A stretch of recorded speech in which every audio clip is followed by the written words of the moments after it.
ಎಂತಹ ಯುದ್ಧ! ವಿಶ್ವ ಸೃಷ್ಟಿಯಲ್ಲಿ ಈವರೆಗೂ ಎಲ್ಲಿಯೂ ಆಗಿರದ ಅಚಿಂತ್ಯ ಕೌರವರ 11 ಅಕ್ಷೋಹಿಣಿ ಸೈನ್ಯ ಭೀಷ್ಮ, ದ್ರೋಣ, ಕರ್ಣ, ಕೃಪ, ಕೃತವರು ಮುಂತಾದ ಮಹಾರಥಿಗಳು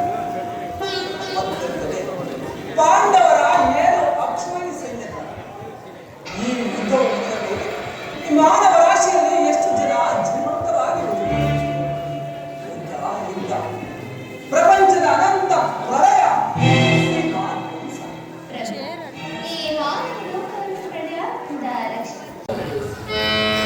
ಪುರಾತನದ ಹಳ್ಳಿ ನೂತನದ ಆವಿಷ್ಕಾರ ಯುದ್ಧವೆಂದು ಅವಶ್ಯಕ. ಆದರೆ ಆ ಯುದ್ಧದಲ್ಲಿ ನಾನೊಂದು ನೂತನ ಜಗತ್ತನ್ನು ನಿರ್ಮಿಸಿ ಈ ನನ್ನ ಸಮರ ಗೀತೆಯು ಮಾನವರಿಗೆ ಧರ್ಮದ ಪರಾಕಾಷ್ಠೆಯನ್ನು ತೋರಿಸುವುದು. ವೀರರ ರಕ್ತದಿಂದ ಪೃಥ್ವಿಯ ಕಲುಷವನ್ನು ಕ್ಷೇತ್ರದ ಒಂದು ದುರ್ಯೋಧನವನ್ನು ರಕ್ತ ರಸದಿಂದ ತೋರಿಸಿ ವೀರ ರಕ್ತದಿಂದ ಸುಸಜ್ಜಿತವನ್ನಾಗಿ ಆ ಬೀಜವು ಪರವಾಗಿ ಧರ್ಮ, ದರ್ಶನ, ವಿಜ್ಞಾನ, ರಾಜನೀತಿ ಇದು ಮುಂತಾದ ಅನಂತ ಫಲಪುಷ್ಪಗಳನ್ನು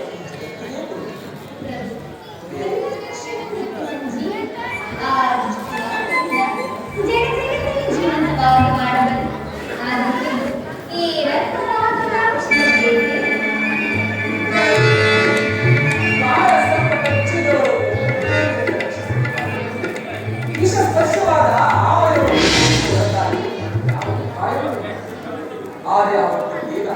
ಅಂತ ಅವಸ್ಥೆಯು ಉಂಟಾಗಿದೆ.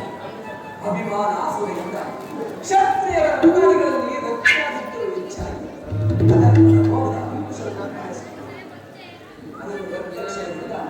ಸಂಪೂರ್ಣವಾಗಿ ನಾಶ ಮಾಡುವುದನ್ನು ಧರ್ಮ ಸಂಸ್ಥಾಪನೆಯ ಇಷ್ಟೊಂದು ಜನರ ಮರಣದಿಂದ ಧರ್ಮ ಸ್ಥಾಪನೆಯಾಗುವುದಾದರೆ ಅಂತಹ ಧರ್ಮಕ್ಕೆ ಪರಮಾತ್ಮ ಈ ಯುದ್ಧವನ್ನು ಮುಗಿಸಿ ತಾವು ಶಾಂತಿಧಾಮಕ್ಕಾಗಿ ಮತ್ತೊಮ್ಮೆ ಶಾಂತಿಧಾಮಕ್ಕಾಗಿ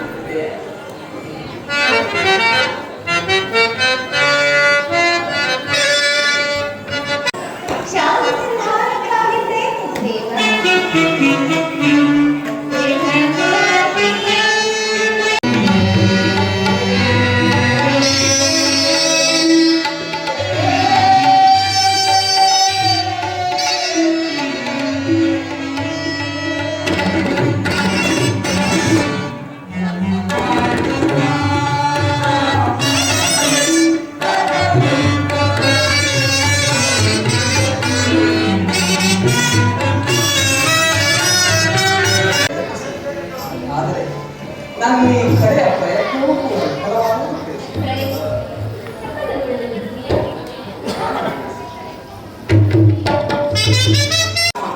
ನಾನು ಜಯವನ್ನು ಬಯಸಿ ಇಲ್ಲಿಗೆ ಬಂದವನ. ನನಗೆ ಬೇಕಾದ ನಿನ್ನನ್ನು ಹೊಂದಿದನು ಕೃಷ್ಣ. ಈ ಯುದ್ಧದಲ್ಲಿ ಸಾಧ್ಯ ನಿರ್ಗತಿಕರ ಗತಿಯು ಪಥಭ್ರಷ್ಟರಿಗೆ ಮಾರ್ಗದರ್ಶಕವಾದ ನೀನು ನನ್ನ ರಥದ ಮಾರ್ಗವನ್ನು ನಿನ್ನ ಈ ವರದ ಹಸ್ತವು ನನ್ನ ರಥಾಶ್ವದ ರಥಗಳನ್ನು ಆಗ ನಾನು ನೋಡುವುದು, ಶತ್ರುಗಳು ನೋಡುವುದು, ಇಡೀ ಜಗತ್ತೇ ನೋಡುವುದು. ಸೃಷ್ಟಿಕರ್ತನ ಕೈಯಲ್ಲಿ ಶಾಸನದಂಡ ನಲಿಯುವುದನ್ನು, ನಿಯತಿಯ ವಕ್ಷದಲ್ಲಿ ಮಾನವ ಜೀವದ ವಿಶ್ರಾಂತಿಯಲ್ಲಿ, ಧರ್ಮದ ಚಿರಪಟ್ಟದಲ್ಲಿ ಪುಣ್ಯವು ಪ್ರತಿಷ್ಠಿತವಾಗುವುದು. ಅಂದು ನಿನ್ನ ಒಳ್ಳೆಯ ನುಡಿಗಳಿಂದ ನಿನ್ನ ರಥದ ಸಾರಥಿಯನ್ನಾಗಿ ಮಾಡಿಕೊಂಡು ಭಕ್ತರ ಇಚ್ಛೆಯಂತೆ ನಡೆಯುವುದೇ ನನ್ನ ಕರ್ತವ್ಯ. ಅದರಿಂದ ಪರಮಾತ್ಮ ಈ ಶುಭ ಸಮಾಚಾರವನ್ನು ಧನ್ಯನಾಗಿರು ದೇವ, ಧನ್ಯನಾಗಿರು ದೇವ.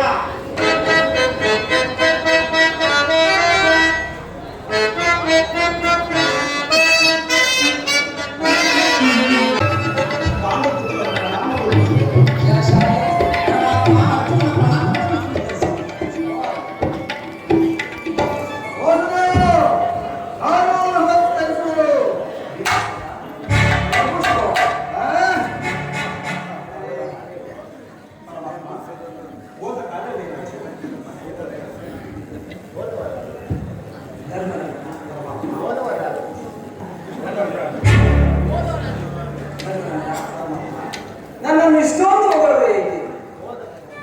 ಕರ್ತವ್ಯ ಪರಿಪಾಲನೆಯೇ ನನ್ನ ಮುಖ್ಯ ಉದ್ದೇಶ. ತಮಗೆ ಸಲ್ಲಬೇಕಾದ ರಾಜ್ಯದ ವಿಚಾರವನ್ನು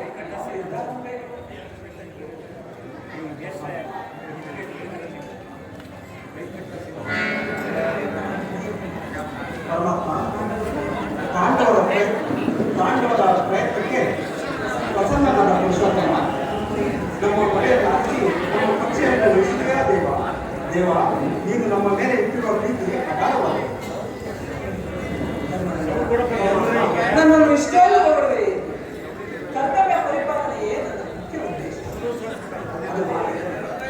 ತಮಗೆ ಕೊಲ್ಲಬೇಕಾದ ರಾಜ್ಯದ ವಿಚಾರವಾಗಿ ಅಸ್ಥಿರವಾದ ರಾಜ್ಯದಾಸಕ್ಕಾಗಿ ಸಕಲ ಬಂಧು ಬಾಂಧವ ಪ್ರಜಾಪ್ರತಿನಿಧಿಗಳು ನಿತ್ಯವೆಂಬ ನೆಮ್ಮದಿಯ ಬಾಳಿಗೆ ಅಂದರೆ ನಿನ್ನ ಮಾತಿನ ಅಂದರೆ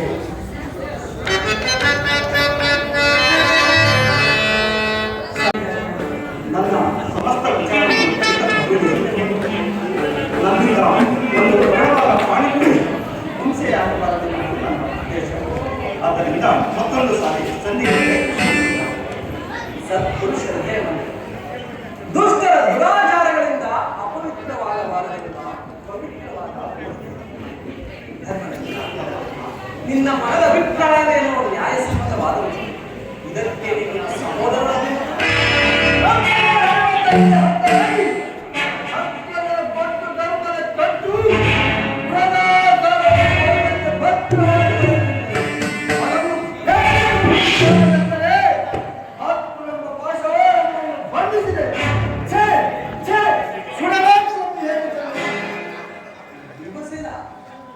ಹಾಗಾದರೆ ನೀನು ಸಂಧಿಗೆ ಸಂಬಂಧಿಸಿದ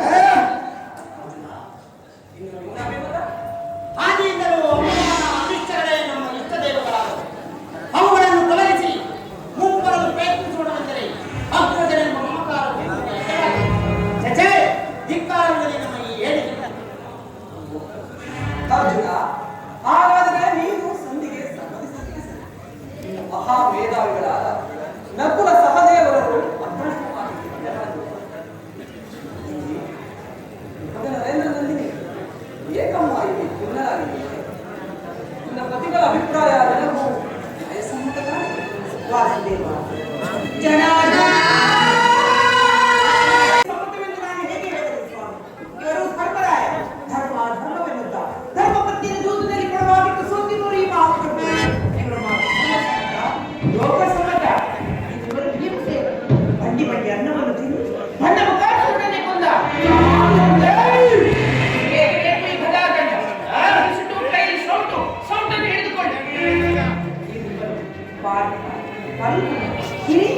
ಧನಂಜಯ ನಿಮಗೆ ಏಕೆ ಬೇಕು ಈ ಖಾದಿ? ಅದನ್ನು ಬಿಸಿದು ಕೈಗೆ ಬಳೆಗಳನ್ನು ವಾಸುದೇವ, ಇವರೆಲ್ಲರೂ ನನ್ನ ಪತಿಗಳೇ, ನನ್ನ ಪರಮಾತ್ಮ. ಇವರೆಲ್ಲರೂ ನನ್ನ ಪಾಲಿನ ಅಣ್ಣ, ನಾನು ಮಾಡಿದ ಪ್ರತಿಜ್ಞೆಯನ್ನು ನಾನೇ ನೆರವೇರಿಸಿಕೊಳ್ಳುತ್ತೇನೆ. ನಾನೇ ರಣರಂಗವನ್ನು ಪ್ರವೇಶಿಸಿ ಬಿಚ್ಚಿದ ಈ ನನ್ನ ಮುಡಿಯನ್ನು ಮಾಡಿಕೊಳ್ಳುತ್ತೇನೆ. ಇದಕ್ಕೆ ಇನ್ನೊಬ್ಬರ ಸಹಾಯ ನನಗಿದ್ದರೆ ಸರ್. ನೀನು ಸಹಾಯ ಮಾಡದೆ ಹೋದರೆ ಅಗ್ನಿಪುತ್ರಿ ಯಾರು ಜನಿಸಿದ ನಾನು ಅಗ್ನಿಯಲ್ಲೇ ಬಿದ್ದು ಸಾಯುವೆ. ಈಗ ಚೆನ್ನಾಗಿ ಸಹಜ ಇವರ ಅಭಿಪ್ರಾಯವೇ ಒಂದು, ಈಕೆಯ ಅಭಿಪ್ರಾಯವೇ ಒಂದು. ಅದಕ್ಕೆ ನೀನೇನು ಮಾಡಿ ಈಕೆಯ ಅಭಿಪ್ರಾಯ ಈಗ ಆಯ್ತಲ್ಲ ಎಂದು ಹೇಳಿದೆನಷ್ಟೇ. ಅವರು ಹೇಳುತ್ತನ್ನು ನೀನು ಕೇಳಿದೆಲ್ಲ ಬಿಡು. ಏನು ಕೇಳಿದೆ? ಹೇಳಿದೆ ಚೆನ್ನಾಗಿ ಹೇಳಿದೆ. ಕೇವಲದಿಂದಾಗುವ ಪ್ರಯೋಜನ ಪ್ರಯೋಜನ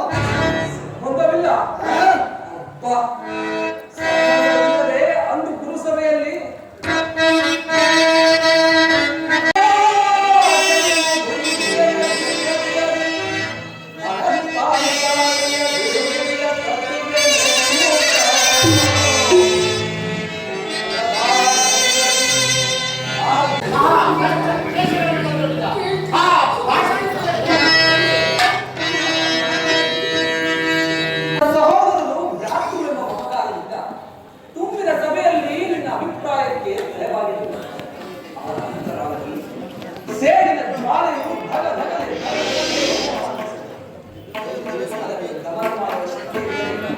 ಈ ರೀತಿ ಪರಿಣಮಿಸುತ್ತದೆ. ಇಂತಹ ಸಂದಿಗ್ಧ ಪರಿಸ್ಥಿತಿಯಲ್ಲಿ ಯಾವ ನಿರ್ಧಾರವನ್ನು ಕೈಗೊಳ್ಳಬೇಕು?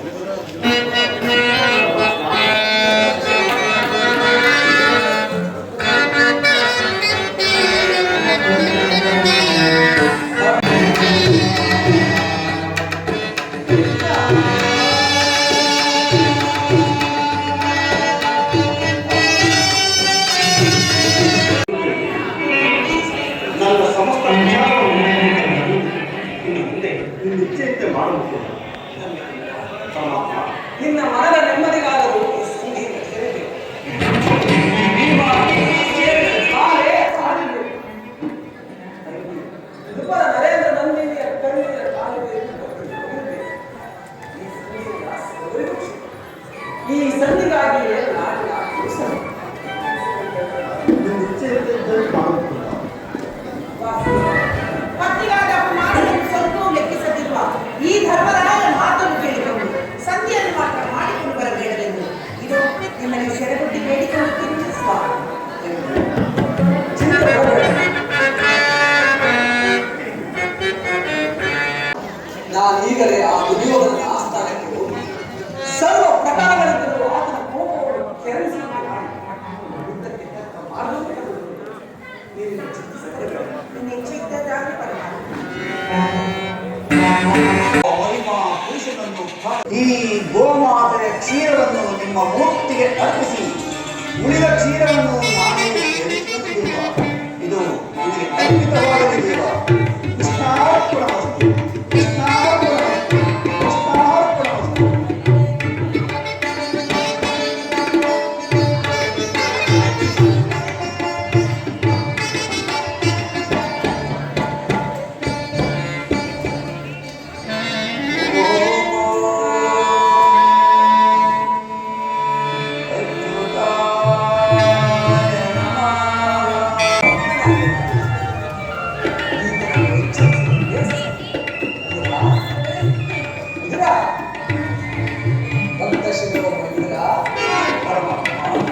ವಾಸುದೇವ ಒಂದೇ ಆದಂತೆ ಪರಮಾತ್ಮ ವಾಸುದೇವ.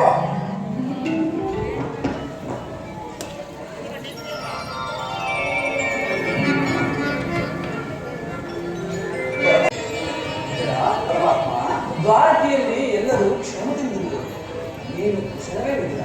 ಪರಮಾತ್ಮ ಸದಾ ನಿನ್ನ ಧ್ಯಾನದಲ್ಲೇ ತಿರುಗಲಾಗಿರುವ ನಾನು ನನ್ನ ಕ್ಷೇಮಕ್ಕೆ ಮುಂದುಂಟೆ ದೇವ.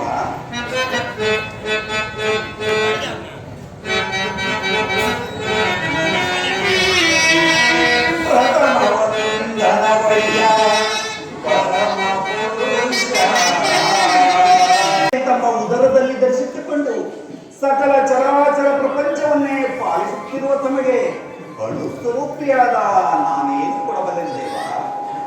ಪರಮಾತ್ಮ ನಾನಿಂದು ಕಾರ್ಯಾರ್ಥವಾಗಿ ಆ ದುರ್ಯೋಧನ ಬಳಿಗೆ ಹೋಗ್ತೇನೆ. ನಿನ್ನ ಭಕ್ತಿ ಎಂಬ ಪಾಶವು ಅಡ್ಡಲಾಗಿ ನನ್ನನ್ನು ಇನ್ನೇವರೆಗೂ ಕರೆದೊಯ್ಯುತ್ತದೆ. ಅದೇ ಸಾಮಾನ್ಯವಿಲ್ಲ.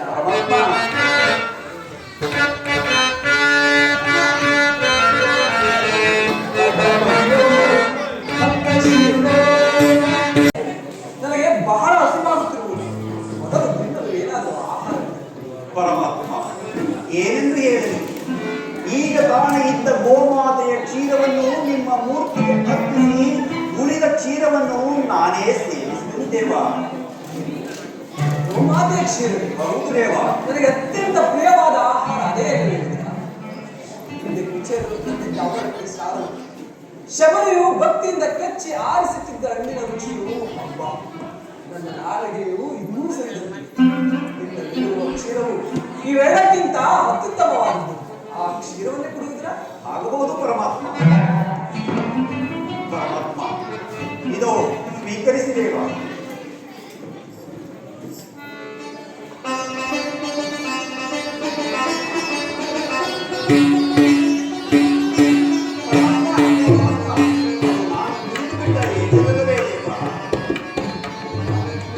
ಭಕ್ತರ ಎಂದರೆ ದೇವಾದಿದ್ದಲ್ಲವೇ?